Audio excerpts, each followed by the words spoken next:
अस्सलामुअलैकुम दोस्तों, drama serial बेलगाम जिसके आने वाले नेक्स्ट एपिसोड में आप लोगों को दिखाया जाएगा कि कासिम साहब को ये पता चल जाता है कि शानी और रिमशा के बीच में बड़ी लड़ाई हो चुकी है और बात गिरेबान पकड़ने तक जा पहुंची है, जिसकी वजह से रिमशा की ज़िंदगी बर्बाद हो सकती है। तो कासिम साहब पहले अफनान पर बरस पड़ते हैं कि क्या ज़रूरत थी जाकर किसी दूसरे के घर में हाथापाई करने की। तो फिर अफनान कासिम साहब को सारी हकीकत बता देता है कि किस तरह उसने रिमशा को थप्पड़ मारा और सबके सामने जलील किया। उसे बहुत बुरा लगता है कि शानी ने बहुत गलत किया, बीवी तो घर की इज्जत होती है। ये सब होने के बाद कासिम साहब रिमशा के पास पहुंच जाता है और उससे कहता है कि मुझे माफ़ कर दो, मुझसे बहुत बड़ी गलती हो गई।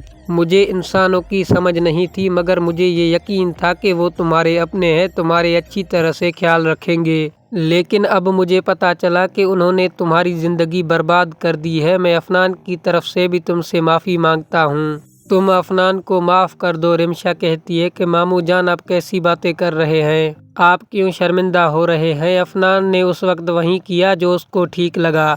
रिमशा कासिम साहब से ये भी कहती है कि शानी बहुत घटिया इंसान है, वो अफनान को किसी भी तरह का नुकसान पहुंचा सकता है। रिमशा की बातें सुनकर कासिम साहब कहता है कि तुम परेशान ना हो, मैं अफनान को कह दूंगा कि वो दोबारा इस घर में मत आए। ये सब अफनान की वजह से हुआ है। शानी बहुत घटिया सोच का मालिक निकला। शानी ने तुम्हारे ऊपर यकीन नहीं किया और तुम्हारे ऊपर शक किया, हालांकि ऐसा कुछ भी नहीं था। ये सब लोग जानते थे, उसके बावजूद भी शानी ने तुमसे ये कहा। मुझे इन लोगों के ऊपर बहुत ही ज़्यादा अफसोस हो रहा है। ये रिमशा को अच्छा नहीं लग रहा कि जिस शख्स ने इससे मोहब्बत की और इतनी शफकत से बात की, आज वही शख्स इसके सामने इतनी नदामत महसूस कर रहा है, सिर्फ और सिर्फ शानी की वजह से। जब से कासिम साहब रिमशा से माफ़ी मांग कर गए हैं, तब से रिमशा खुद को बेबस और कमज़ोर समझ रही हैं, क्योंकि कासिम साहब जैसा आदमी माफ़ी मांगते हुए अच्छा नहीं लगता।